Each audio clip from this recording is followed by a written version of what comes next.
Hola, ¿qué tal? Buenas noches. Bienvenidos a un programa más de Plática entre Amigos. En esta ocasión tenemos como invitado especial a Miguel Salinas. Él es activista político, analista político, activista y un sinfín de cosas más. Últimamente, pues como ya lo conocen, ya son invitados de siempre, invitados de casa, pues ya no leemos toda la semblanza, porque bueno, nos lleva la mitad del programa, porque tiene un currículum bastante maravilloso, con decirles que hasta cantante es. Eh, Muchas gracias a Marco, mi compañero, muchísimas gracias a Carlos en producción, pero sobre todo muchísimas gracias a la audiencia. En esta ocasión tenemos un tema, como todos los que sabe manejar Miguel, que tiene por título Inicia la doctrina Monroe en Venezuela y el siguiente objetivo es México. ¿Caerá Morena? Esperemos que aquí Miguel nos resuelva todas las dudas, nos platique, porque pues muchísimo no estamos enterados de todo lo que es la doctrina Monroe. Entonces, pues el programa es tuyo, Miguel. Por favor, ilústranos. Pues muchas gracias, gracias Lori, gracias Marco nuevamente por invitarme. Este primer programa que tenemos de este año, que esperemos que no sea obviamente el único y que tengamos muchos más. Y empezamos este año pues realmente de manera muy vertiginosa, así como terminamos de hecho el 2025, ¿no? Con muchas actividades y mucha agitación en todos los campos, ¿no? En la política, específicamente en la geopolítica. De hecho tenemos un año, estamos por cumplirlo el 20 de enero de que se cumple el primer año del segundo periodo de gobierno de Donald Trump. No sé si del segundo y último, eh, ¿cómo se llama? Periodo, ¿eh? Porque, pues quién sabe, ¿no? Pueden pasar muchas cosas. A lo mejor en una de esas un día nos amanecemos con que le hicieron un cambio a la Constitución norteamericana y se amplió a un tercer periodo. No sería la primera vez, eso ya sucedió con Roosevelt cuando entró Estados Unidos a la Segunda Guerra Mundial y con el pretexto de que pues no había condiciones porque estaba Estados Unidos en guerra, pues se alargó un tercer periodo y quién sabe hasta cuántos más hubiera quedado si no se hubiera muerto, ¿no? Pero bueno, el asunto es que estamos viendo un cambio. Este primer año de gobierno de Donald Trump pues ha traído muchísimos cambios. Algunos o muchos, la gente realmente pues estaba así como que sorprendida de las cosas que estaban pasando. Los que hemos venido siguiendo desde el primer periodo de Donald Trump que empezó en enero del 2017, pues ya no nos sorprende porque algunas de las cosas que está haciendo ahora ya las tenía planeadas, anunciadas o pensadas en su primer periodo y las iba a ejecutar en el segundo periodo. Ya aquí con ustedes hemos platicado en algunas ocasiones que en la presidencia norteamericana, que se divide generalmente en dos periodos, son pocos los presidentes que no han logrado una reelección. Uno de ellos fue Jimmy Carter, otro fue George Bush, el papá, que solamente gobernó del 89 al 93, pero básicamente fuera de eso casi todos han logrado, bueno, y Kennedy evidentemente porque lo mataron, si no hubiera gobernado seguramente dos periodos, pero la mayoría han logrado la reelección. Entonces, eh, aquí Donald Trump tenía un plan de 8 años consecutivos, es decir, seguidos, sin interrupciones.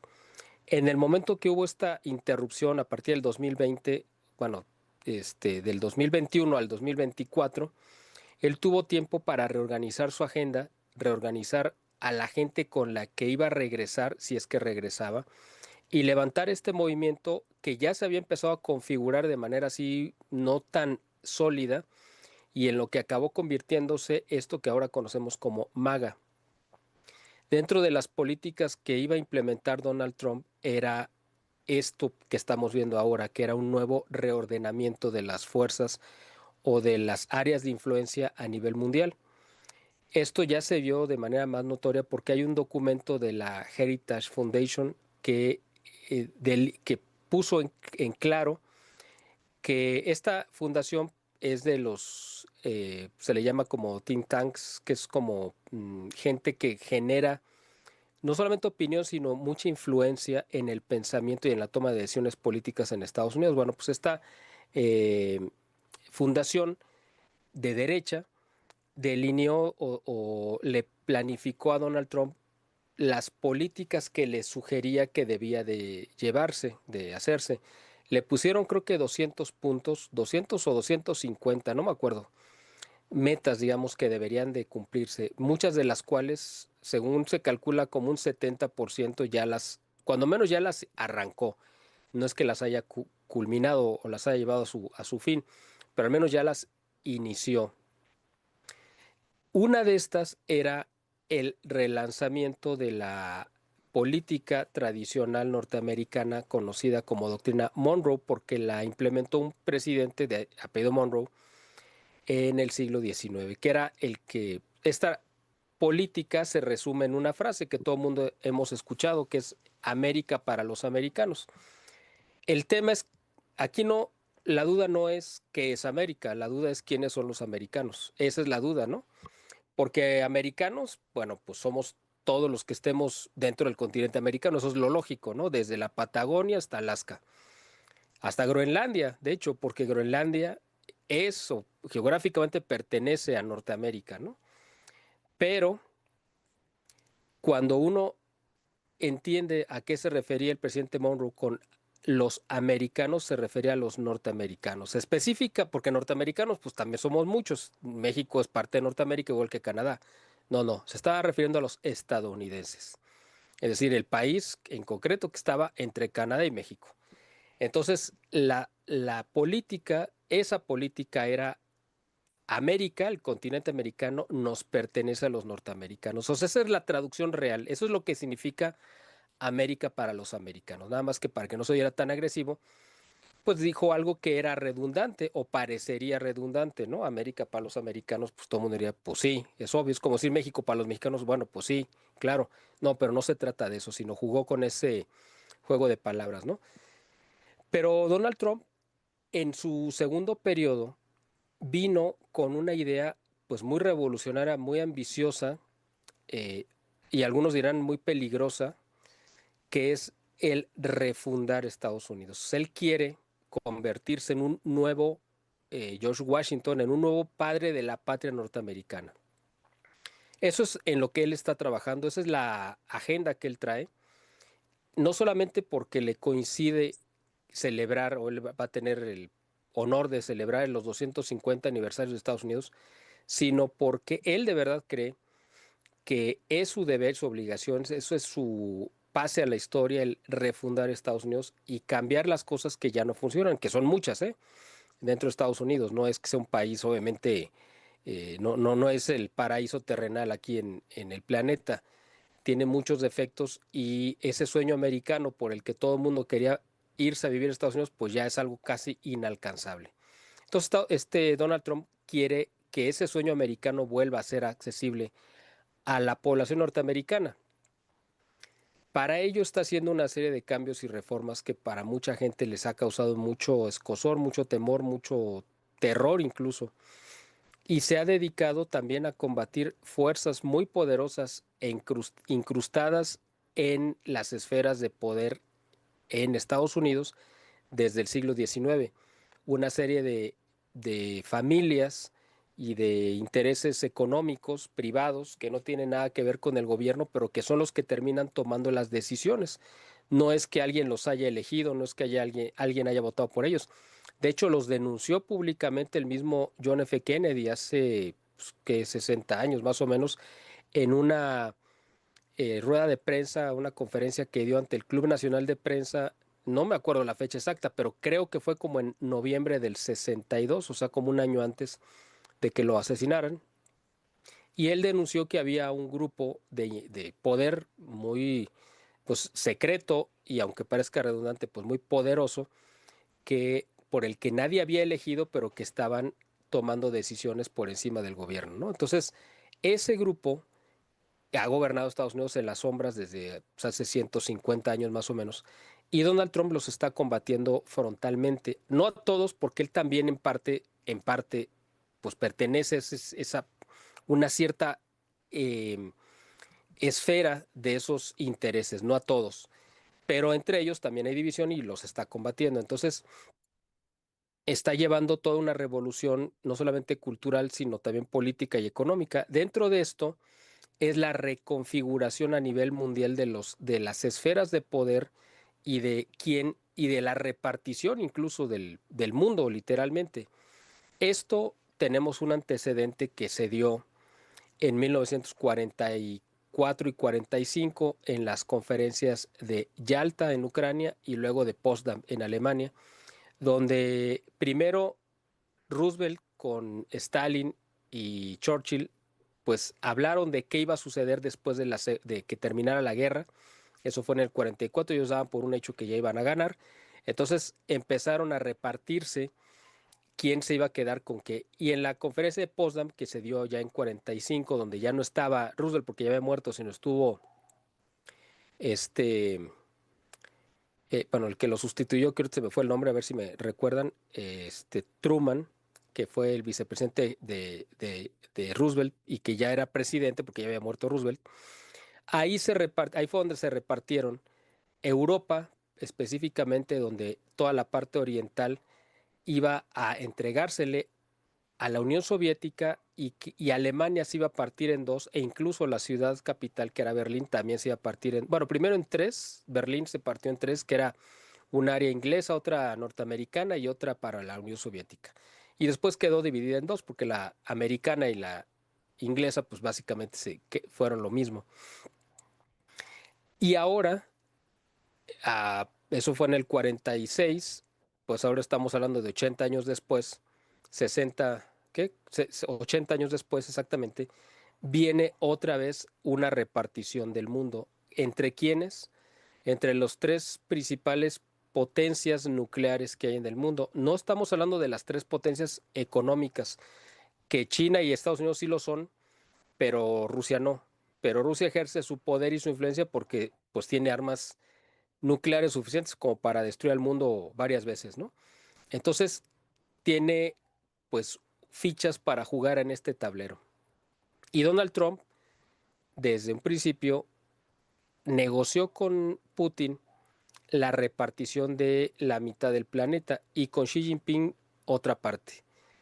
Donald Trump dijo, América me pertenece, bueno, a Estados Unidos nos pertenece y ustedes dos que tienen pues intereses dentro de América en muchos países, precisamente toda esta ola que vimos de la nueva, del socialismo del siglo XXI que inició con la llegada prácticamente de Hugo Chávez en 1999, con el apoyo, obviamente, de eh, Fidel Castro de Cuba, que obviamente la Revolución Cubana, desde 1959, tuvo el aval en ese momento pues, del presidente de Estados Unidos, que era Eisenhower.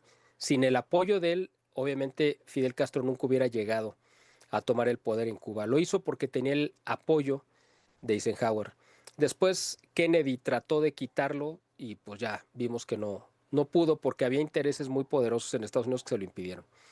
Y a partir de ahí, Cuba se convirtió en un foco de desestabilización para todo el continente y de adoctrinamiento y de guía para los movimientos subversivos y después para los partidos políticos, que todo esto se dio a lo largo de la década de los 70s, 80s y 90s, donde muchos de estos partidos fueron ganando espacios en todo el continente americano y finalmente vino la explosión tal cual ya de triunfos electorales a partir del siglo XXI, por eso se le llama el nuevo socialismo del siglo XXI, con la llegada de Hugo Chávez en Venezuela, y de ahí se vinieron en cascada otros muchos, como Evo Morales en Bolivia y en Colombia también, en Ecuador con Correa, en Brasil con Lula, y bueno, prácticamente todo el continente, pues en Chile que estaba Bachelet, todo el continente americano se volcó hacia la izquierda.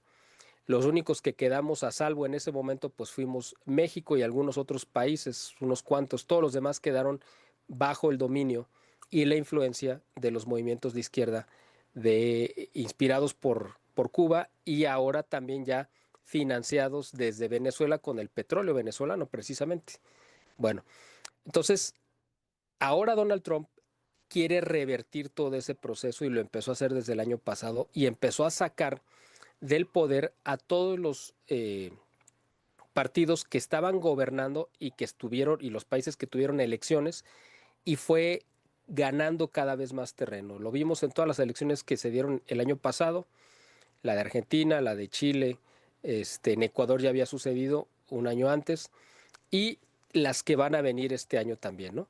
En Colombia y en otros países donde vamos, y en Brasil obviamente.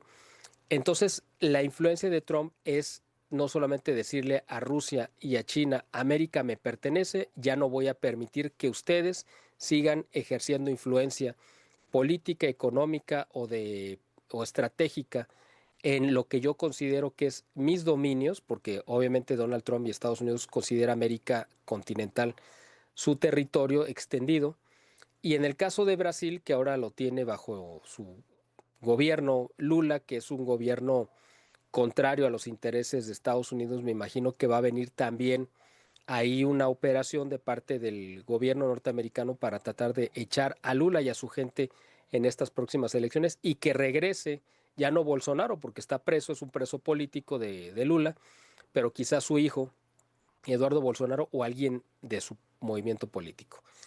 Entonces, Donald Trump se sentó ya en el 2025, estamos hablando de todo esto, pues sucedió en un año, parece que hubieran pasado más tiempo, pero realmente fue solo en un año. Se sentó con Putin, ¿se acuerdan? En esta reunión famosa, en esa cumbre en Anchorage, en Alaska, donde, aunque no se supo bien a bien qué se negoció, pero se entiende y se intuye que negociaron la entrega en el caso de América, que Rusia iba a sacar sus tentáculos junto con China e Irán, sus tentáculos de Irán, de Venezuela, y Estados Unidos iba a tomar el control de Venezuela. A cambio, Estados Unidos iba a dejar de apoyar a Ucrania para que Rusia tomara el control, ya sea territorial físico o al menos que se llevara la victoria militar, y neutralizar a su vez a la OTAN, es decir, a la Europa Occidental que estaba defendiendo o apoyando a Ucrania con armas e información.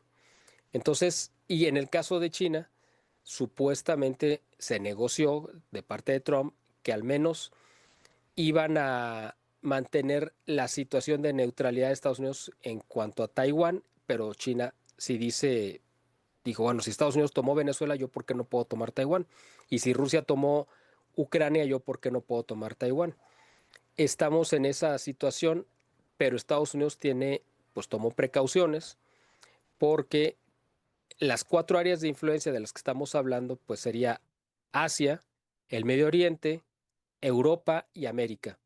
Entonces, América, pues es para Estados Unidos. En el caso de Europa, le va a entregar, pues vamos a decir, el control a Rusia, por ser el país más grande de Europa y del mundo, pero con un contrapeso que es Inglaterra, ese aliado histórico de Estados Unidos, que pues uno puede decir que son aliados y otro puede decir que pues, realmente Inglaterra es el amo de Estados Unidos, porque en muchas ocasiones le ha dictado las políticas a seguir a Estados Unidos. Pero bueno, en el caso del Medio Oriente, también digamos que es un territorio en el cual todos ejercen pues su influencia, pero Estados Unidos tiene ahí anclado pues a un protectorado que es el Estado de Israel.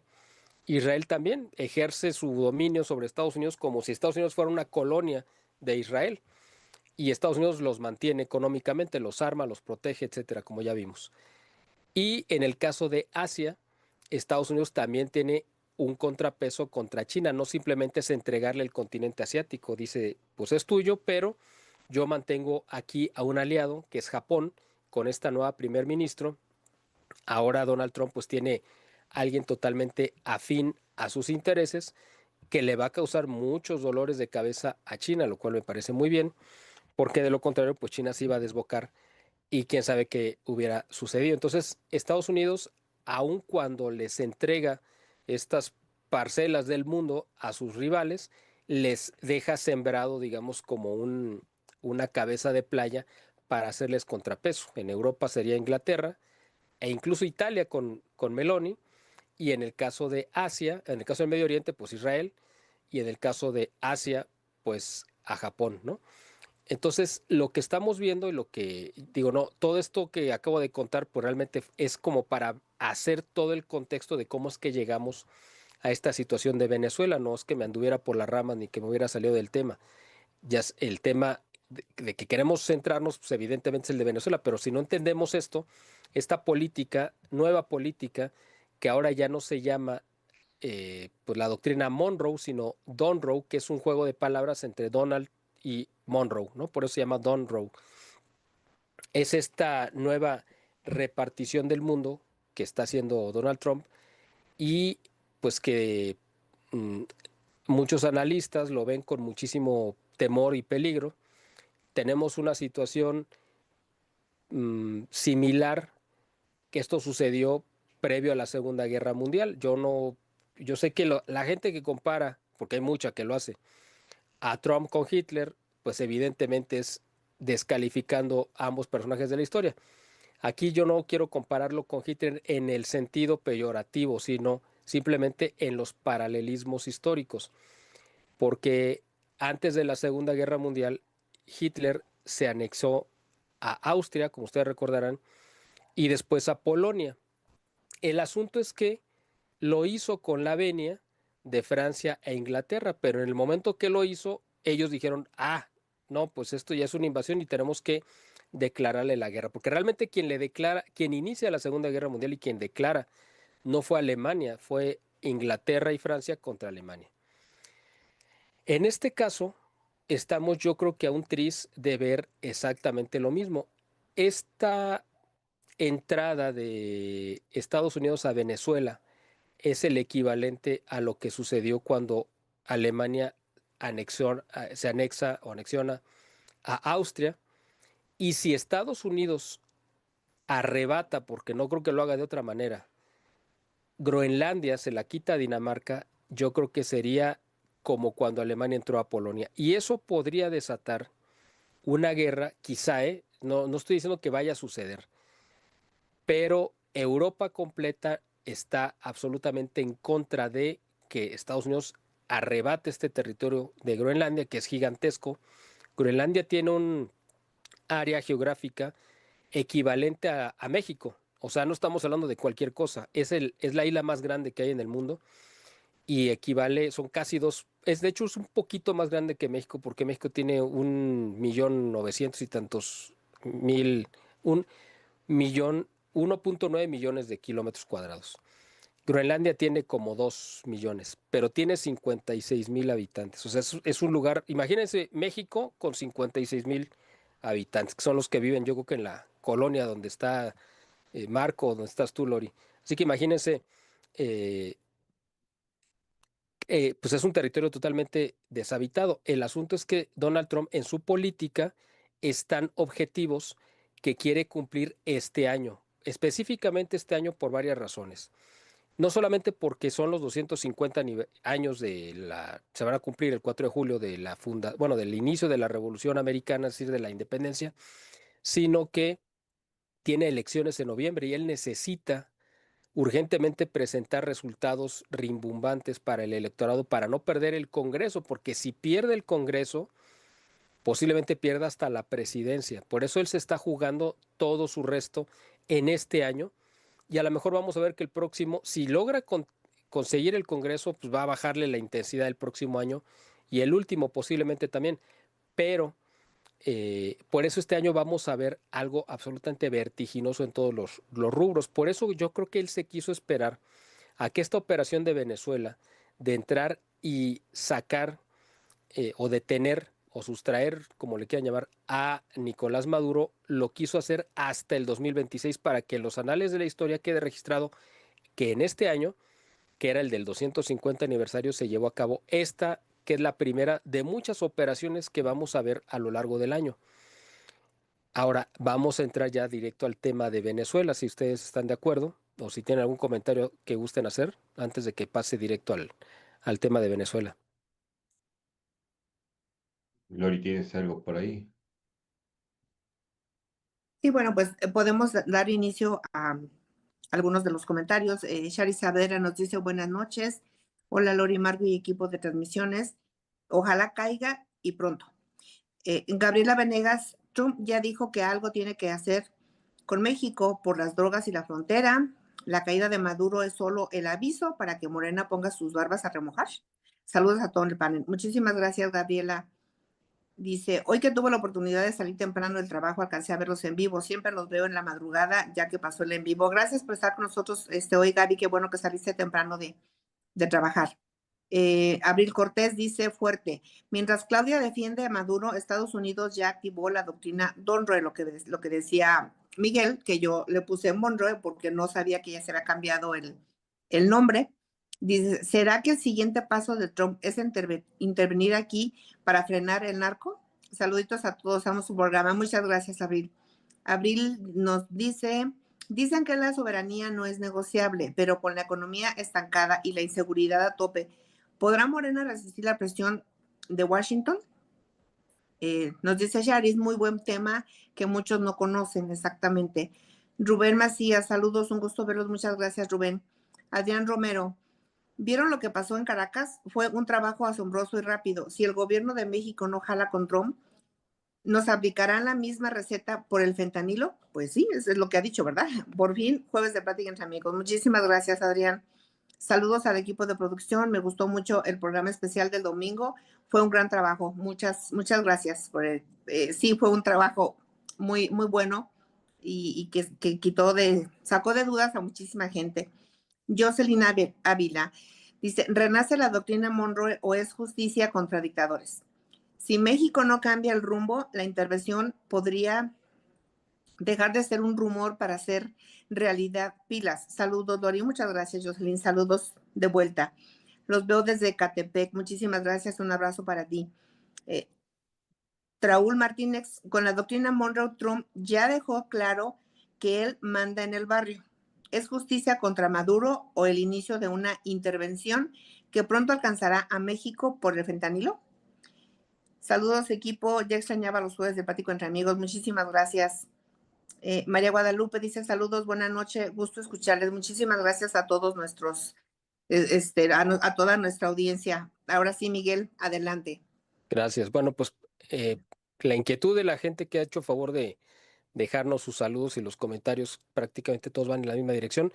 Si Estados Unidos en esta doctrina, pues es el inicio de una intervención que pueda llegar a México. Yo creo que sí, de hecho casi lo puedo asegurar, porque está barriendo, como dice, no está barriendo está limpiando el barrio, está barriendo el vecindario, es lo que quise decir, está limpiando barriendo el vecindario, está echando a los indeseables y está alineando a los países de acuerdo a sus intereses. Ya sabemos que Estados Unidos pues no tiene amigos, no tiene intereses, eso todo el mundo lo sabe, eh, queda muy claro, y que en el caso de Venezuela pues ha quedado más claro todavía. Sí había una razón que Estados Unidos utilizó como pretexto, o sea, la razón es que efectivamente el régimen desde Hugo Chávez y heredado por Nicolás Maduro, pues era un narcorrégimen que sí se dedicó y sí se benefició del contrabando y de la venta y el traslado de droga. Alguna venía de Venezuela, pero la mayoría era colombiana que cruzaba por Venezuela y otras que venían del Medio Oriente incluso, ¿no? Que también traficaron con Irán y drogas que mandaban de Colombia por Venezuela hacia Europa.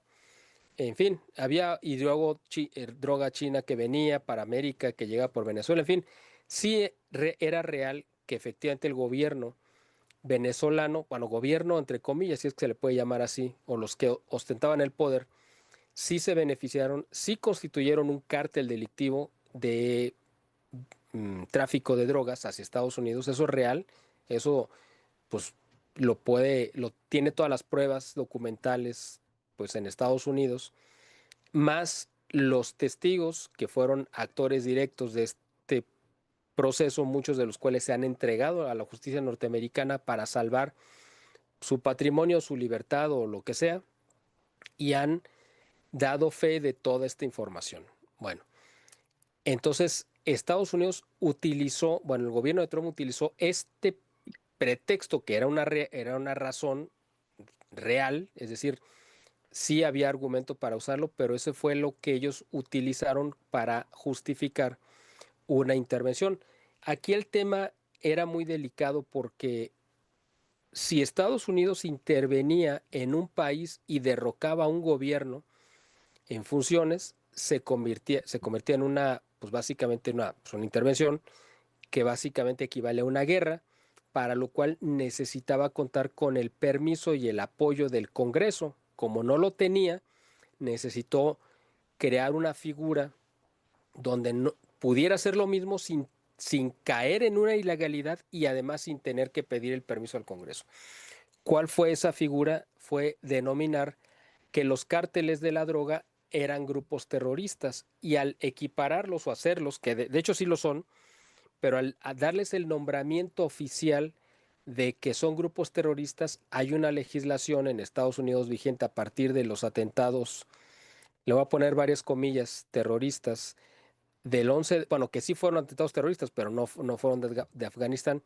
Pero lo que sucedió el 11 de septiembre de 2001, a partir de ahí se creó esta ley patriota en la cual el gobierno norteamericano quedaba obligado a perseguir en cualquier parte del mundo a los grupos terroristas, ¿no? Que específicamente los que pusieran en peligro los intereses norteamericanos o de vida de los norteamericanos.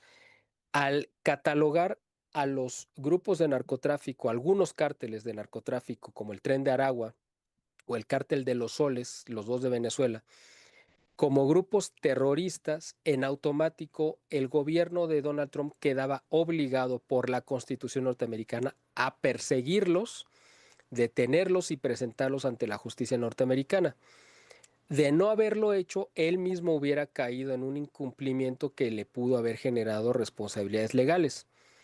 Así que con esa jugada muy bien pensada de nombrar a estos grupos de narcotráfico como grupos terroristas y al mismo tiempo decir que la cabeza de estos grupos narcoterroristas era el mismo dirigente venezolano que ostentaba el poder, en automático pues ya quedaba obligado a detenerlo, por un lado. Y por otro, el gobierno de Estados Unidos nunca le dio, pues obviamente, el reconocimiento porque hubo un fraude monumental en las elecciones del 2024 en Venezuela, igual que las de México, eso tampoco fue diferente, solamente que aquí pues todo el mundo lo aceptó a nivel internacional, aunque era evidente el fraude, pero en Venezuela todo el mundo se dio cuenta que era algo tan grotesco que pues quedó evidenciado que era un fraude y por lo tanto Maduro ya se había convertido en un usurpador porque ya no era el presidente elegido por el pueblo, sino el presidente elegido pues, era Edmundo González Urrutia.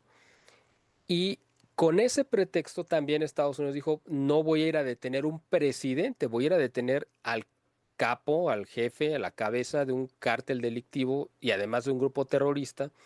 Y además es un usurpador. El mismo presidente legítimo del país me está pidiendo que yo rescate la silla presidencial. Es decir, Edmundo González Urrutia le pidió a Donald Trump su intervención para que pudiera él llegar a ejercer el cargo para el que fue elegido y que no se lo entregaron porque le hicieron un fraude electoral.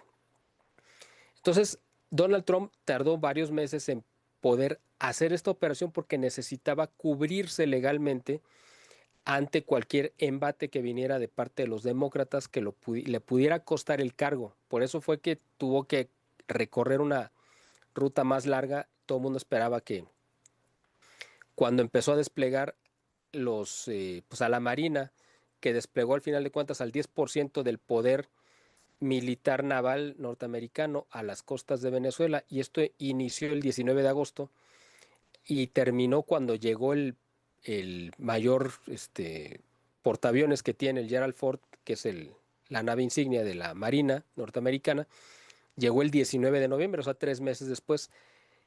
Todo el mundo esperaba que a partir de que llegaban a estacionarse los primeros buques en las costas venezolanas, pues iban a dar el golpe, pero no.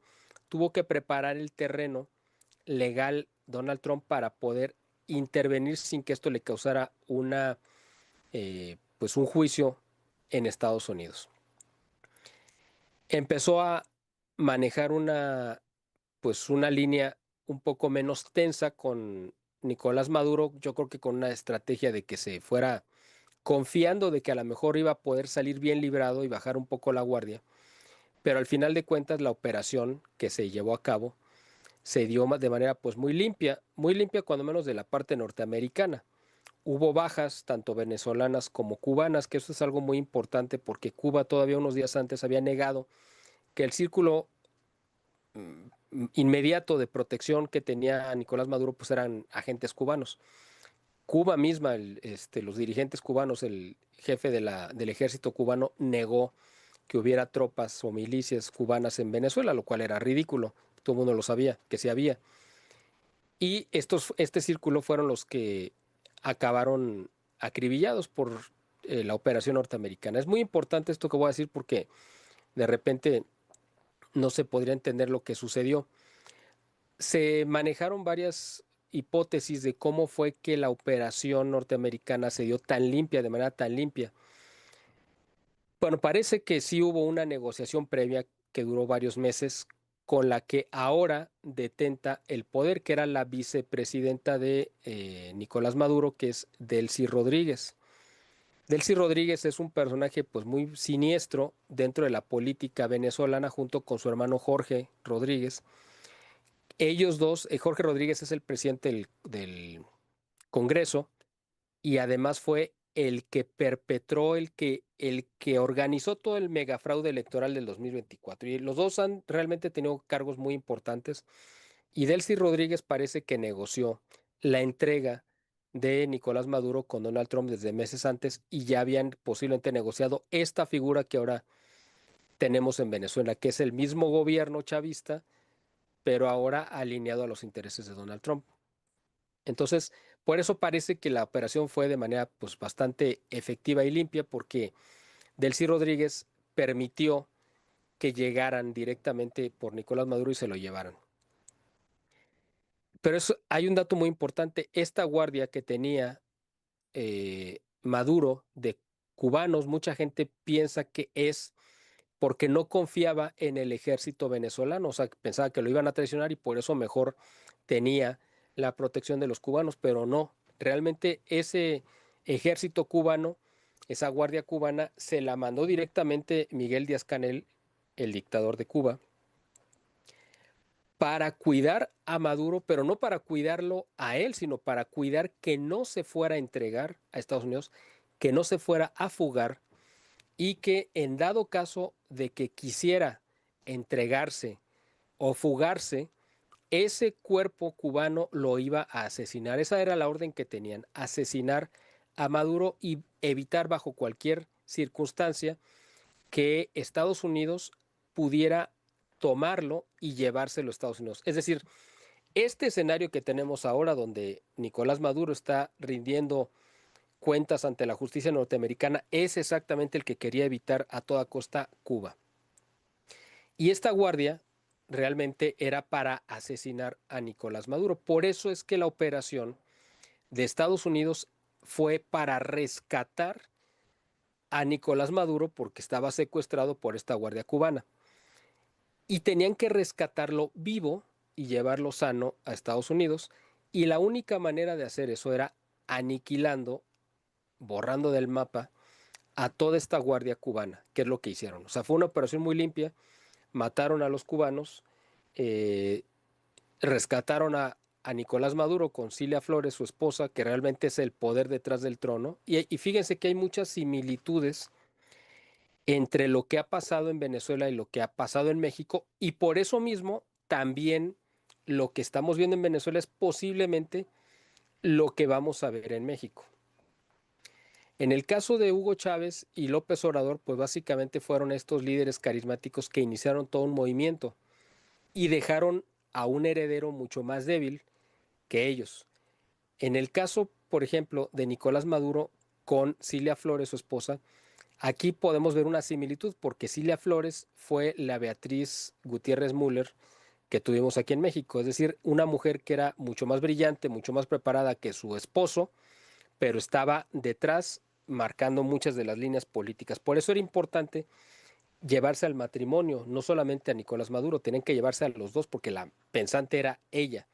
Ahora, hay otro grado de similitud entre lo que es esta Delcy Rodríguez y Claudia Sheinbaum, porque en el caso de las dos, Delcy Rodríguez era la vicepresidenta y Claudia Sheinbaum pues básicamente es una vicepresidenta en México porque no detenta ya el poder.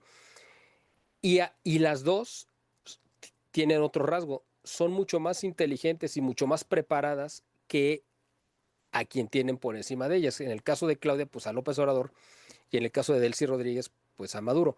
Delcy Rodríguez estaba sacando un posgrado en Inglaterra cuando inició la revolución de Hugo Chávez, y cuando fue el golpe de Estado en 2002, ella estaba estudiando en Londres. Digo, esto les da una idea de que no era una mujer que no tuviera cierto grado de preparación, y para sacar un posgrado en una universidad europea, pues evidentemente le exigía un grado de preparación. Es el mismo caso con Claudia Sheinbaum, que sacó un doctorado en Harvard. Entonces, ambas son mucho más preparadas que a quien estaban obedeciendo, y lo que estamos viendo, la operación ya ahora sí completa, porque todo el mundo esperaba que Donald Trump cortara de tajo a todo el gobierno, a todo el bloque chavista que está detentando el poder en Venezuela, y lo sustituyera de inmediato por el gobierno legítimo de Gómez Urrutia y de Corina Machado. Realmente la gente por quien votó fue por Corina Machado, ella realmente es la líder de la oposición. El asunto es que como la sacaron a la mala de la contienda, pues tuvo que entrar este, el presidente que ganó la elección, pero lo ganó a nombre de ella, ¿no? De María Corina Machado. Entonces, eh, se han manejado varias teorías de por qué Donald Trump aparentemente de último momento cambió de parecer y no le entregó el poder que legítimamente ganó en las urnas María Corina Machado, ¿no? Eh, una de las teorías la dijo el periódico The Washington Post, eso lo publicó el domingo pasado, diciendo que fue un arrebato pues de una rabieta, un arrebato de coraje, como le quieran llamar, de Donald Trump contra María Corina Machado por no haber rechazado el Premio Nobel de la Paz, que él creía y decía que se lo merecía porque supuestamente ha tenido muchas guerras. La única oportunidad que tenía Donald Trump de haber ganado el premio Nobel, si es que llegó a tenerla, porque yo sinceramente nunca vi que tuviera ninguna posibilidad, pero él inmovilizó su aparato de influencia, pero la única oportunidad había sido en el 2025. A partir de este año ya no lo va a ganar por las cosas que va a empezar a hacer.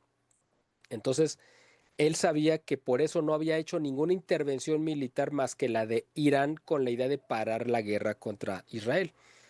Pero la única oportunidad que hubiera tenido de ganar el premio Nobel hubiera sido el año pasado. Y como no lo ganó y se lo dieron a María Corina Machado, para él fue una afrenta, y el Washington Post dice que según fuentes de dentro de la Casa Blanca que hablaron en condición de anonimato, Donald Trump le pareció muy mal, le cayó muy gordo que ella aceptara el premio, aunque se lo brindara a Trump, y entonces él le quita su apoyo. Donald Trump sí es capaz de hacer este tipo de rabietas y arrebatos, pero no creo que haya sido la razón por la cual haya decidido no entregarle de inmediato el poder a María Corina Machado. De todos modos, le dio pues una bollada, y eso me parece que fue un error de él, que de por sí normalmente siempre se ha metido en problemas porque le gusta hablar de más. En este caso, lo que dijo de María Corina, o más bien contra María Corina Machado, fue que no le entregaba el poder porque la gente en Venezuela no la quería y no tenía el respeto del pueblo venezolano, lo cual no solamente es una grosería y una falta de respeto contra esta líder de la oposición, con la que uno puede estar a favor o en contra, eso es independiente, pero ella se ganó legítimamente el respaldo, además que pues no es cierto, porque ganó abrumadoramente las elecciones, aún a pesar de que se echó a andar todo un aparato de un fraude electoral descarado. Entonces el hecho de que Trump dijera que ella no cuenta con el apoyo ni el respaldo de la población, pues es falso, obviamente, pero eso justificó para Trump el hecho de decir, bueno, pues yo me voy a negociar con Delcy Rodríguez, y mientras ella me obedezca, a mí realmente no me importa quién esté y de qué color sea quien esté en el poder. Mientras obedezca mis órdenes, es un gerente que a mí no me interesa si la gente la quiere o no la quiere, eso a mí me da igual. Ese es el pragmatismo de Donald Trump. En el caso, por ejemplo, de Marco Rubio, el secretario de Estado, que me parece que es quizá el miembro de su gabinete pues, más pensante, más equilibrado, más confiable, él fue realmente el arquitecto de toda esta operación contra Venezuela y posiblemente sea el arquitecto de esta idea de que Estados Unidos vuelva a tomar el control de la influencia sobre todo el continente americano. Él, por ser hijo de cubanos y por haber vivido en carne propia con sus papás, pues todo este drama, ¿no?, de la Revolución cubana. Entonces, Marco Rubio sí se expresó muy bien de María Corina Machado y él ha sido pues mucho más sensible y más moderado y más creo que brillante e inteligente que Trump en cuanto a declaraciones sobre lo de Venezuela. Y él dijo muy claramente, vamos a dividir esta operación en tres fases. La primera fase pues era la toma del control de Venezuela. La segunda es la reconstrucción y la última fase pues era la transición hacia la democracia. No le puso plazos porque yo creo que ellos deben de tener un calendario, pero a veces estas cosas no se ajustan exactamente como uno lo plantea. Yo me imagino posiblemente que estas tres fases se van a dar este año, me imagino. No sé cuándo ni cuánto va a tardar cada una. La primera fase es esta, era quitar a Nicolás Maduro y sembrar la duda entre todo el chavismo que quedó en Venezuela para que entre ellos solos se destruyan. Perdón. ¿Por qué? Pues porque gente absolutamente radical como Diosdado Cabello, que es el jefe de del ministro del Interior, que sería el secretario de Gobernación en México, es el jefe de las milicias armadas que hay en Venezuela, que sería una especie, hagan de cuenta en México como si estuviéramos hablando de los servidores de la nación revueltos con la Guardia Nacional, más o menos es lo mismo. Ya saben que en la Guardia Nacional pues hay muchos extranjeros, pero son gente que está armada y anda en las calles patrullando, imponiendo el terror y manteniendo a la gente pues bajo asedio, ¿no? Entonces, Diosdado Cabello es un ultra radical y desconfía de Delcy Rodríguez porque pues dijo, si ella entregó al presidente, pues nos va a entregar a todos los demás con tal de salvarse, lo cual es una jugada muy interesante de parte del gobierno de Estados Unidos, porque cuando uno siembra la desconfianza entre las filas de tus enemigos, empiezan las traiciones y entonces empiezan unos a matar con otros. Ya no tienes tú ni siquiera que ensuciarte las manos, tú lo único que tienes que hacer es ir por una bolsa de palomitas y ver cómo entre ellos se destrozan. Eso es exactamente lo que hizo el gobierno de Estados Unidos. Eh, Vladimiro Padrino, que es el jefe del ejército, también tiene desconfianza de Delcy Rodríguez porque no sabe si ella también los va a entregar a ellos, porque al final de cuentas son los jefes los que han implantado las políticas de terror, de detención de políticos, opositores. En el caso de Diosdado Cabello, que es el jefe de las milicias, imagínense a un Martí Batres, más o menos, controlando la Guardia Nacional, eh, y resulta que, no sé si vieron, me imagino, estos pues atentados, bombazos y todo lo que hubo en estos días eh, en, digamos, en la sede del gobierno venezolano, que están moviendo precisamente Diosdado Cabello a estas milicias bolivarianas, ahora se las están aventando contra el mismo gobierno de Delcy Rodríguez, mostrándole su repudio por haber entrado en negociaciones con Donald Trump. Entonces, entre ellos mismos se van a destrozar. Donald Trump los va a estar viendo desde enfrente, viendo cómo se destruyen. Y él lo que le interesa, porque lo dijo a las claras, era el petróleo venezolano. Todo mundo sabe que Venezuela tiene las mayores reservas probadas de petróleo del mundo. No se sabe si son las más grandes del mundo, pero cuando menos de las que se han comprobado, sí son las más grandes.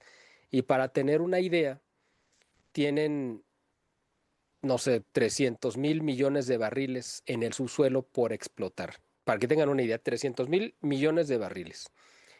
Actualmente, la producción venezolana están siendo capaces de extraer 1 millón de barriles diarios.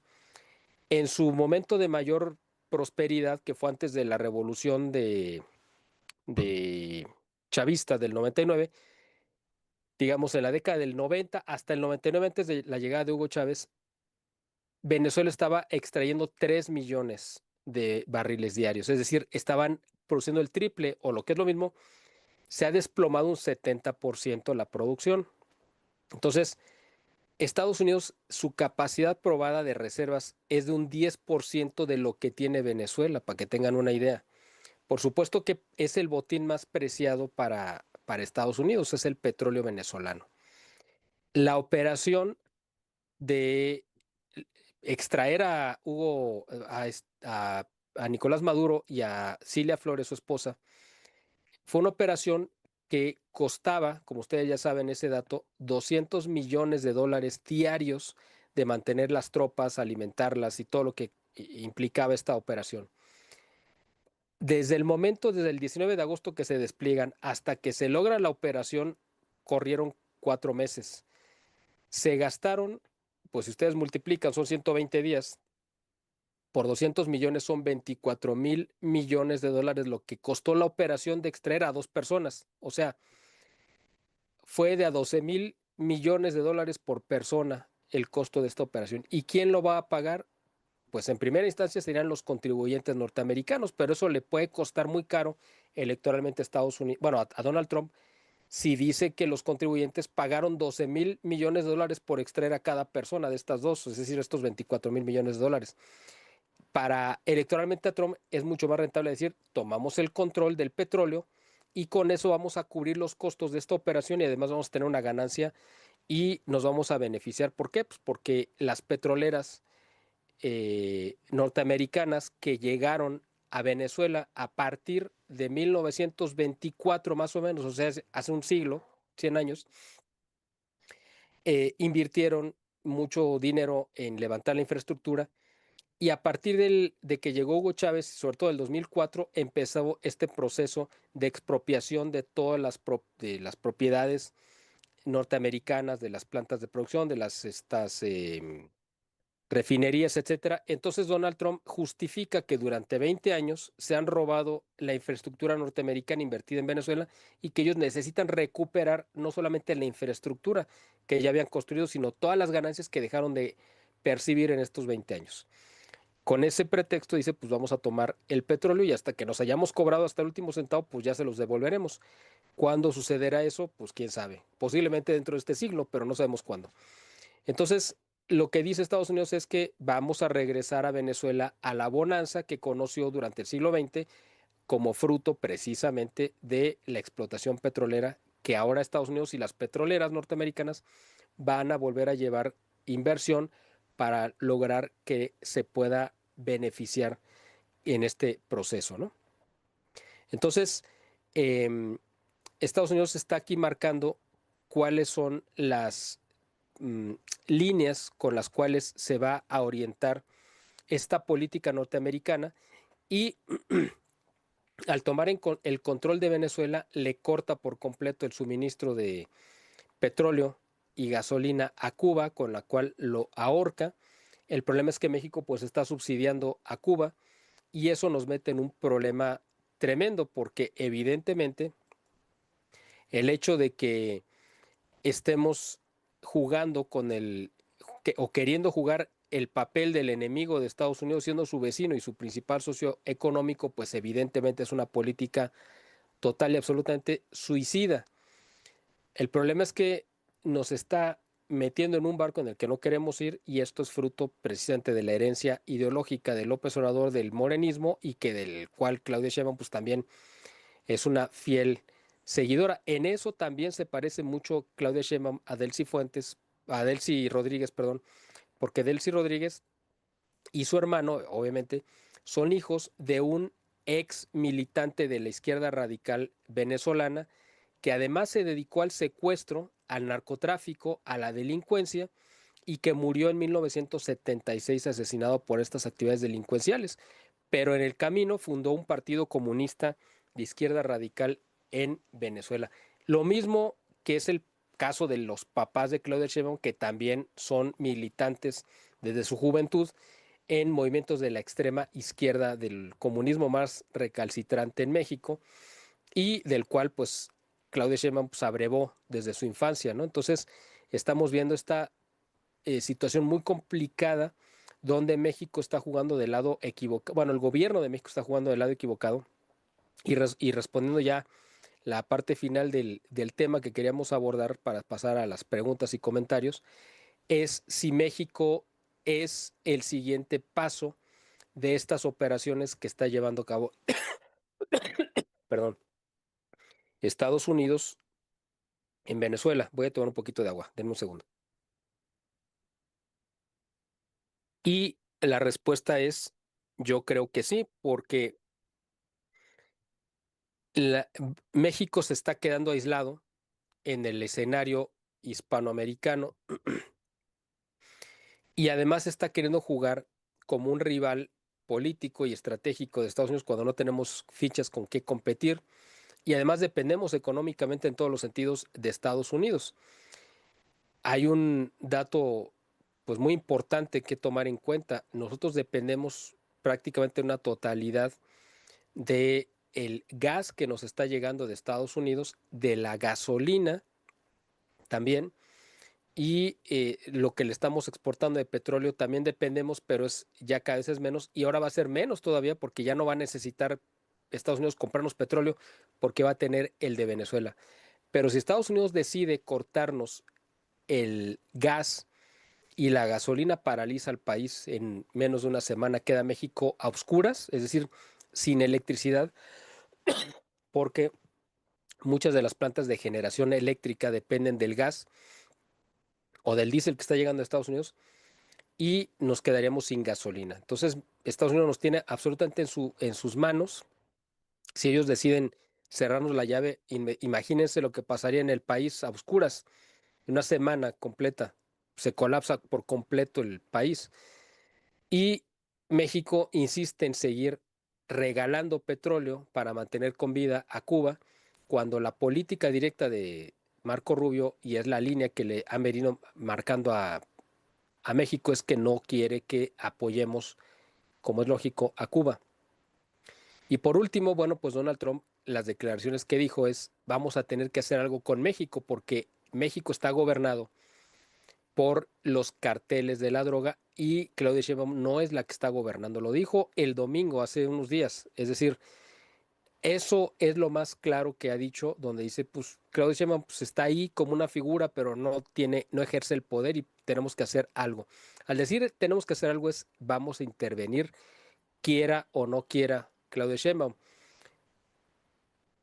El escenario sobre si van a venir por López Obrador, yo no lo descartaría, más si Donald Trump necesita dar un golpe muy fuerte, mediático, para subir sus encuestas. Les voy a dar un caso. Antes de la operación de Venezuela, el índice de aprobación de Donald Trump estaba en 38% porque se ha desplomado como a la mitad de lo que llegó a tener recién que ganó la elección. En este año, por el desgaste y lo que sea, pues ha caído como a la mitad. Con esta operación de Venezuela ganó 4 puntos de aprobación, está ahorita en el 42%. Todavía está reprobado, pero bueno, ya subió algo. Prácticamente subió un 10% en relación a lo que tenía.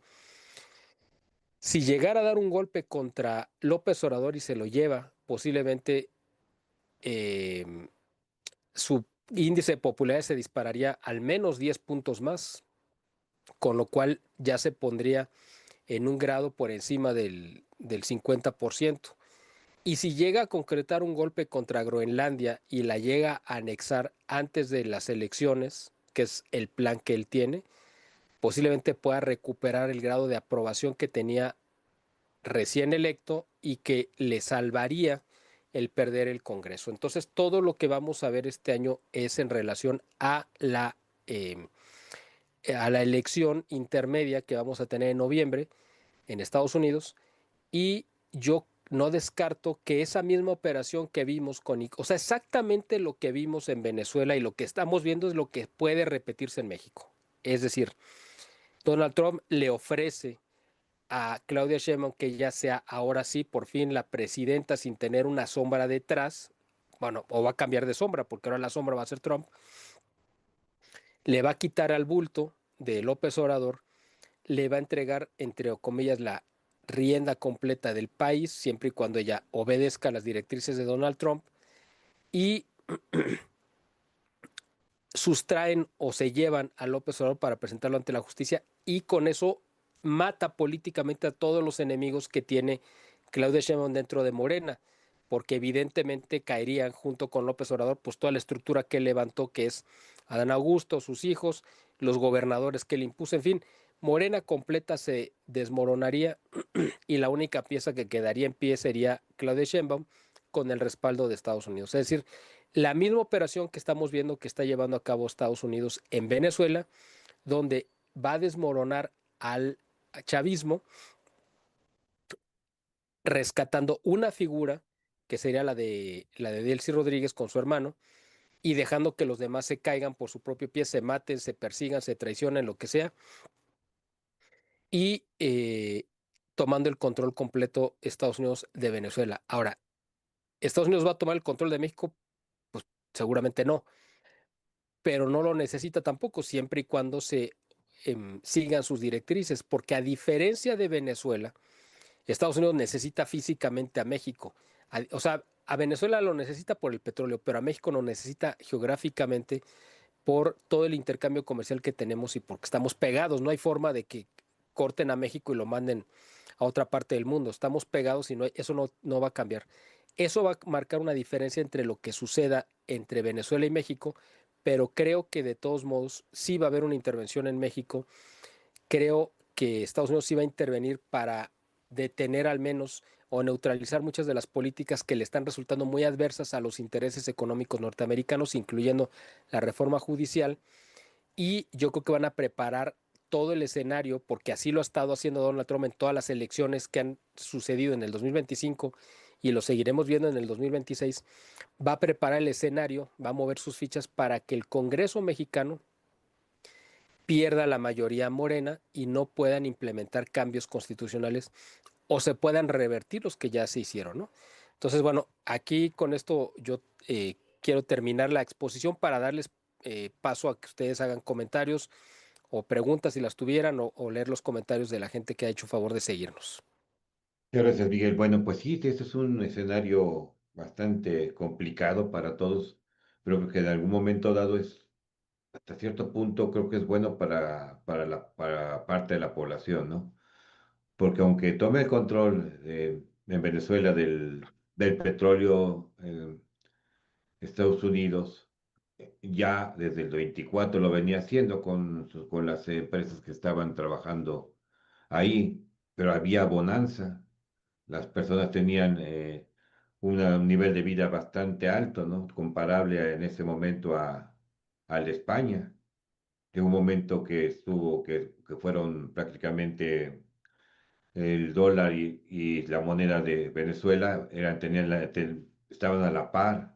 Entonces creo que esto que está pasando creo que es bueno para ellos. Y en nuestro caso, bueno, sí, se tiene que dar que se lleven a López Obrador para que todo cambie el escenario en nuestro país. Y lo va a hacer Trump, lo va a hacer porque lo necesita hacer, porque no puede continuar dejando esta parte del escenario en este país, en un país tan cercano a ellos. Entonces, eso creo que es lo que tenemos que estar pendientes y no va a ser tardío, tiene que ser en los próximos meses para dar esos golpes de poder que necesita dar para poder llegar a unas intermedias fortalecido y no perder el control. Adelante, Lori, para la lectura de los... De los comentarios, sí, súper interesante todo, Miguel, de verdad que es algo, como bien decía Charis, para quien no conoce el tema y que nosotros lo conocemos por encimita, mucho, muy interesante. Junuen nos dice buenas noches, saludos a todos. Alejandro Mendoza, saludos a los invitados. Lo de Maduro fue un mensaje para toda la región. ¿Creen que el fentanilo sea la excusa perfecta para que Trump aplique la misma receta en México? Abrazos a todos. Muchas gracias, Alejandro. Es verdad, la operación de la intervención de Estados Unidos fue súper fluida y limpia con todo. Eso está muy raro. Bueno, pues como bien lo había hecho Miguel, ya estaba bien acordado, ¿no? Ya bien bien planeado todo y bueno, y qué bueno que fue así. En Virginia Jurado, hola, buenas noches, qué gusto escucharte. Saludos a todos. Saludos, Vicky. Saludos, Vicky. Giselle Fernanda dice, saludos, Vicky, ¿cuándo tendremos programa contigo? Te extrañamos. Bueno, Giselle, déjame te adelanto que el próximo miércoles de plática de México en Movimiento tenemos a Vicky Jurado en el programa. Nos dice Giselle, la caída de Maduro es el fin de una era, pero es el inicio de un imperialismo sin filtros. ¿Cómo debe reaccionar México para no perder su libertad en este 2026? Rubén Macías pregunta, ¿Trump puede obligar a Claudia a revertir la reforma judicial? Y Lauren Smith dice, aquí en Chicago hay miedo. Mientras Trump celebra lo de Maduro, Pritzker y el alcalde dicen que es ilegal. ¿Usará esa misma fuerza militar para sacarnos de nuestras casas? Queremos seguridad. ¿Qué nos puedes comentar, Miguel? Muy interesantes las preguntas. Voy a tratar de Leo responder para las que que más. leo de ¿Perdón? una vez los de Facebook. Ah, sí, por favor. Bueno, vamos a empezar por aquí. Miriam Cortés. Morena defiende a Maduro mientras Estados Unidos ya opera en nuestro patio trasero. ¿La soberanía es real o solo un cuento para protegerlos de la justicia internacional? Naima Mirense, no se engañen. Trump no busca democracia, busca el petróleo venezolano y el control total. ¿Estamos listos para que México sea el próximo protectorado si no nos alineamos? Ávila Polet dice, si Maduro cayó en la noche estando protegido, ¿qué le espera a los gobiernos que pactan con carteles? ¿Es esta la advertencia final para que México cambie de rumbo ya? Naima Maite dice, ¿renace el imperialismo o es el fin de los tiranos? Mientras Claudia pide juicio justo, el mundo ve cómo cae un dictador. ¿Preferimos soberanía con miseria o libertad con ayuda? Naima Maite dice, qué buena mesa. Trump ya avisó que viene por los cárteles y Morena sigue defendiendo dictadores como Maduro. ¿Estamos listos para una intervención si el gobierno no pone orden aquí? Alejandra Serhan dice, saludos mis queridos amigos, saludos Ale. Naima le dice, totalmente de acuerdo con Miguel. Adelante, Miguel. Muchas gracias. Mira, empezando por la pregunta del fentanilo, es muy buena pregunta. Al principio yo comentaba que el pretexto, la razón, no, cuando digo pretexto no quiero sonar peyorativo, porque realmente sí tenía una razón de peso, pero hay que ver que Estados Unidos o Trump utilizó esto como realmente pues un pretexto, ¿no? Para poder justificar esta entrada, como ya dije, para protegerse legalmente. Fue que estaba llegando cocaína y otras drogas desde Colombia por Venezuela. O sea, sí es real y todo eso. Eso fue suficiente para provocar una intervención contra Maduro. Ahora vamos a ver el caso de México, que eso es lo muy importante. Quiero darles un dato que para que la gente le quede bien claro lo que representa el fentanilo en cuanto a muertes para Estados Unidos. Estados Unidos, cuando entró a la Segunda Guerra Mundial, que estuvo durante 4 años combatiendo, perdieron alrededor de 405,000 soldados, que es muchísima gente, ¿no? 405,000 soldados. En 4 años de una guerra, pues ya sabemos lo que significa una guerra. Esos soldados murieron en el frente occidental, es decir, en Europa, otros en África, y otros en Asia, combatiendo a los japoneses, etcétera. En el sexenio de López Obrador, gracias a su patrocinio, a su negligencia, a su connivencia, a su contubernio con los grupos de narcotráfico y por las alianzas que hizo con China para que se pudiera traer el fentanilo, primero el fentanilo terminado en pastillas, después por la presión de Estados Unidos, China tuvo que prohibir la producción de fentanilo en pastillas, es decir, todo el proceso completo, entonces mandó los precursores para que se cocinaran en México y es cuando se fundan estos narcolaboratorios en la segunda mitad del sexenio de López Obrador que se encontraron como 500 de los quién sabe cuántos miles que haya y son los que ha cerrado Claudia Sheinbaum con Harfuch. Bueno, es en el sexenio de López Obrador por el fentanilo, no por otras drogas, solamente por el fentanilo, murieron por sobredosis 500,000 de norteamericanos, al menos. Pueden ser más, pero al menos. ¿Esto qué significa? Que estamos hablando de que López Obrador es el responsable directo por toda esta cadena de complicidades de la muerte de más norteamericanos que todos los que murieron en la Segunda Guerra Mundial. O sea, yo creo que este es un dato bastante duro como para saber si eso sería suficiente para justificar una intervención militar de Estados Unidos en México. O ¿Nos sea, puedes repetir la cifra, Miguel, por favor? claro que sí. Porque vi caritas de asombro.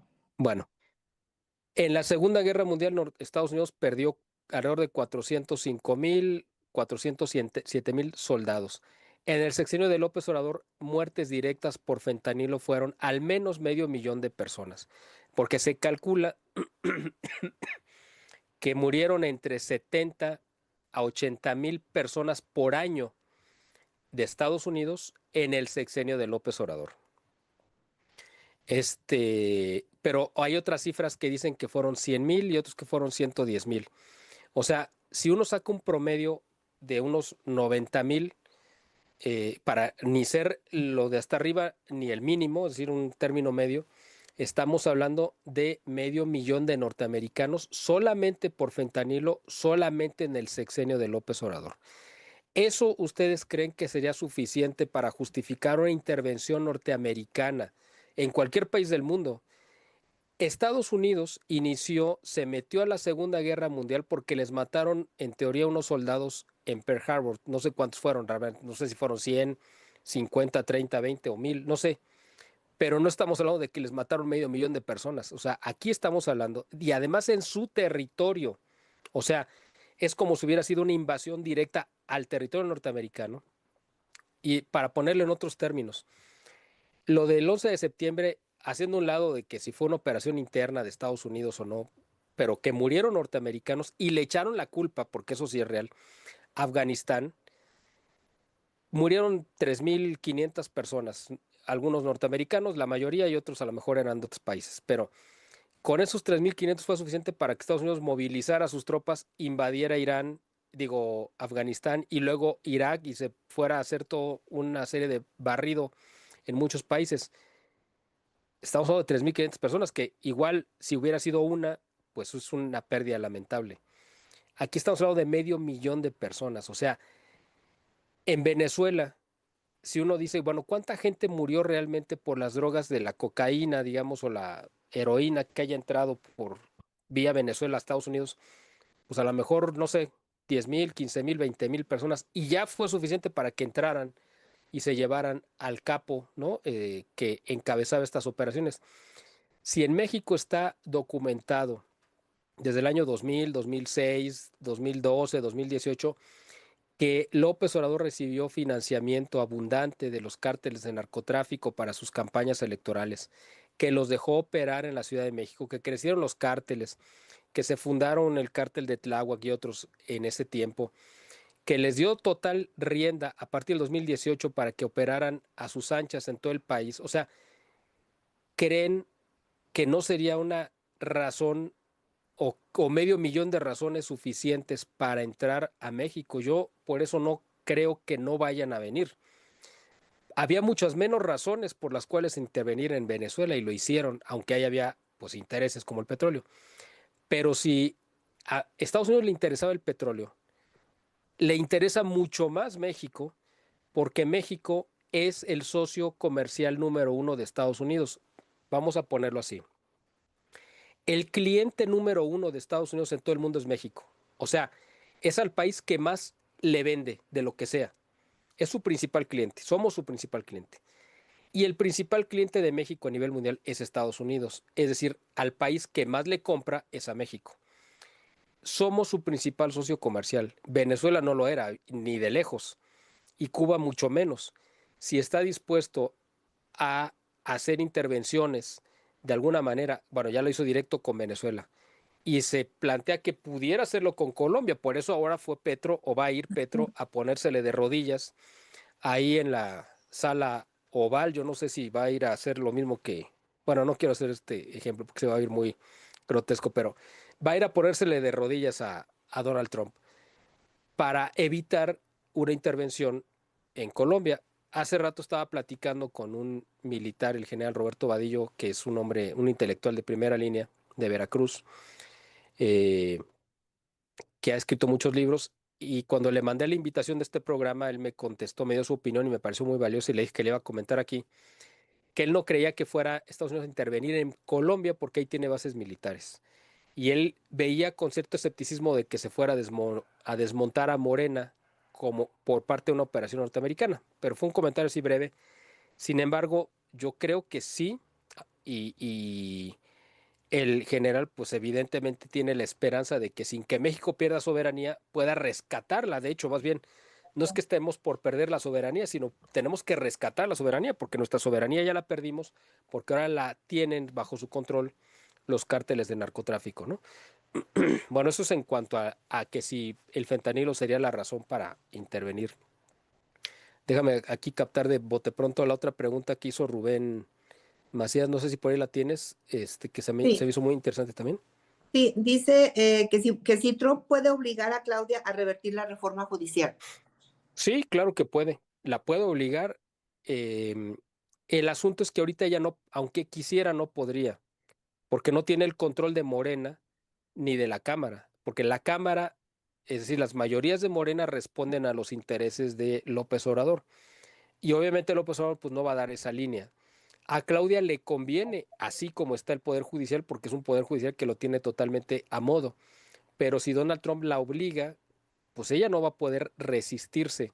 Se ha puesto necia y se ha puesto terca y rejega y todos los sinónimos que los quieran poner, pero al final de cuentas no quiere cooperar, pero va a tener que hacerlo porque no tiene margen de maniobra. O sea, no, aunque no quiera, va a tener que acabar accediendo.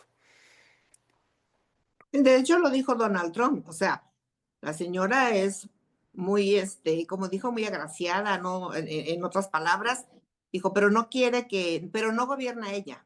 A México lo gobierna el narco. Dijo que Lo era muy dijo tal guapa y cual. elegante, pues tampoco que se burle, ¿no? Digo una cosa que diga y Sí, otra que se burle, ¿no? Tampoco que hay que ser serios, ¿no?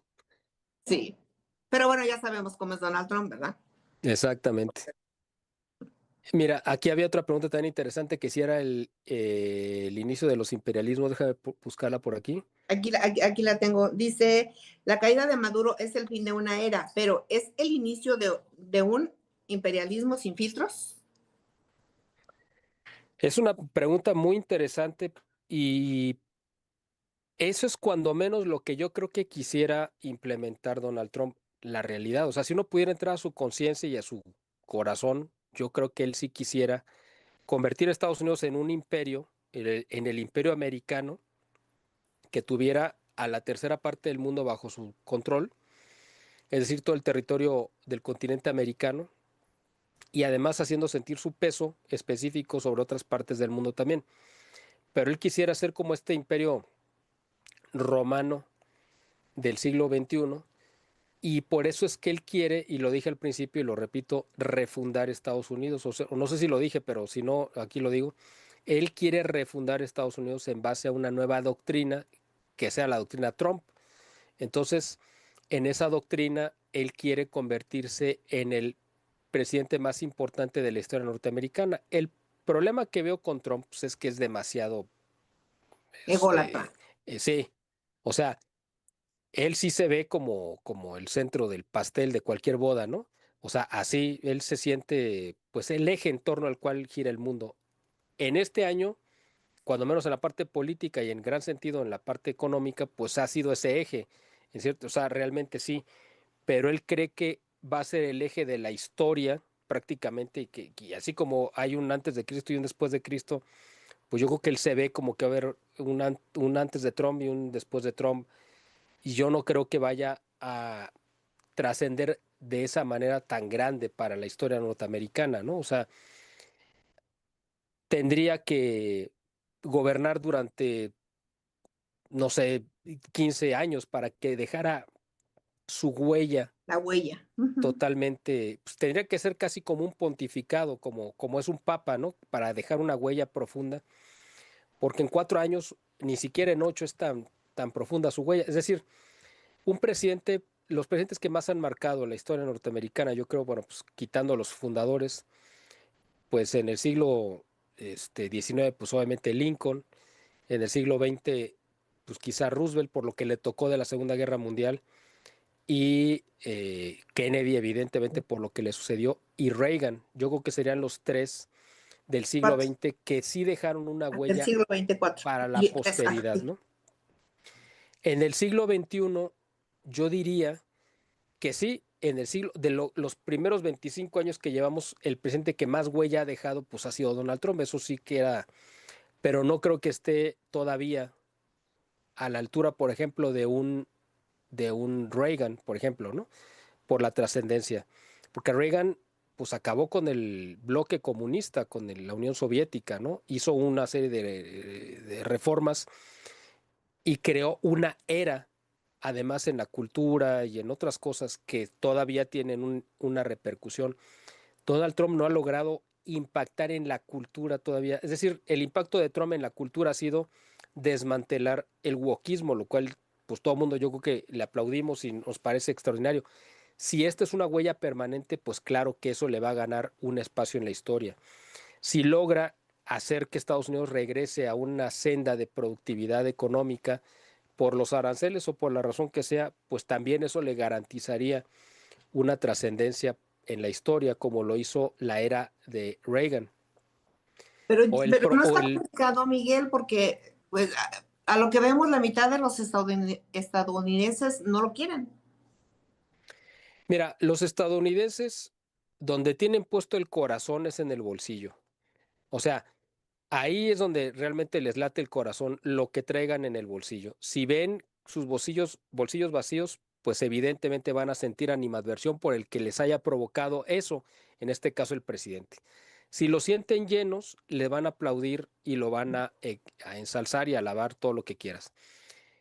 Este primer año sí fue muy adverso para Trump en muchos aspectos económicos porque no ha logrado detener la inflación, pero además hay que ver que, bueno, heredó las decisiones y las consecuencias que dejó Joe Biden. Tampoco es que todo sea culpa de Trump. Él está heredando lo que recibió. Es como Claudia Sheinbaum.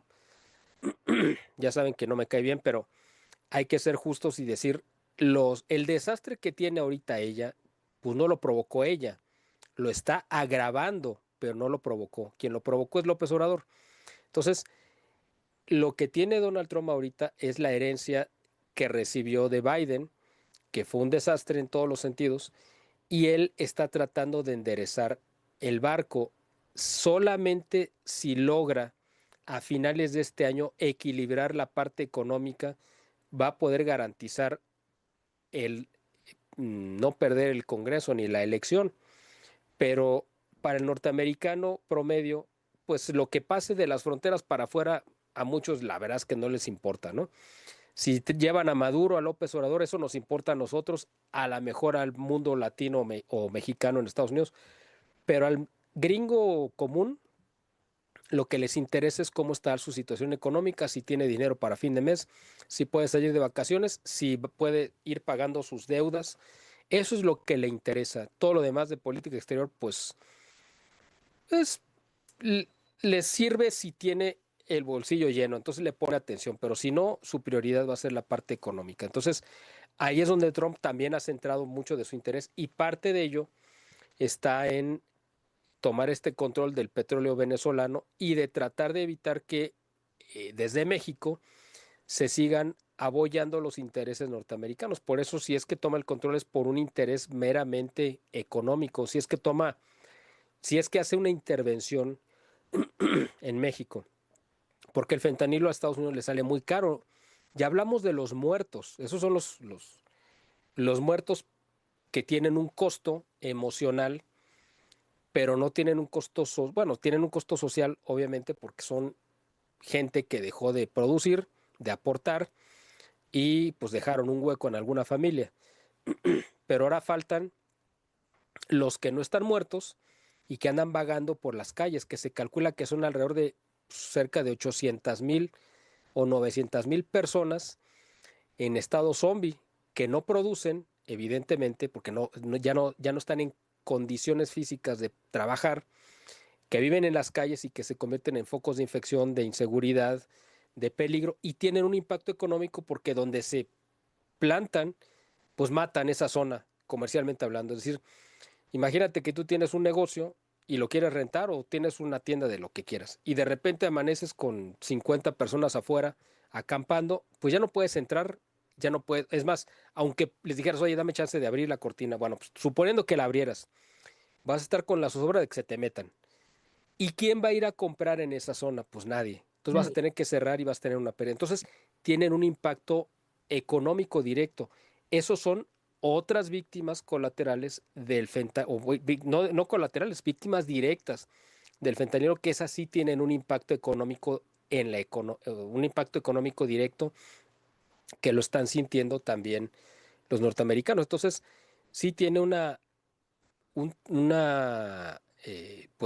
problema, una serie de problemas muy graves que resolver Donald Trump y está queriendo resolverlos todos al mismo tiempo en un tiempo muy reducido. ¿Lo Pero, logrará?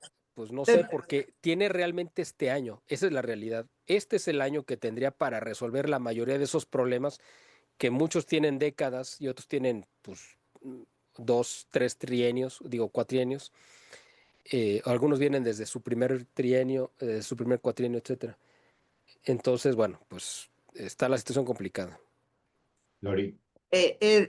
la cuestión aquí es que todo lo que tenga que hacer Donald Trump tiene que hacerlo en esta gestión que tiene, porque normalmente todos los que son los presidentes americanos, norteamericanos, eh, que ganan, normalmente ganan la segunda elección, cosa que no pasó con Trump. Entonces, el primer mandato es así como que muy blando y ya los últimos 4 años es donde se vienen con todo. Entonces, Donald Trump tendría que hacer todo lo que quiso y no pudo, lo tendría que hacer en estos 4 años que va a tener de mandato, ¿no?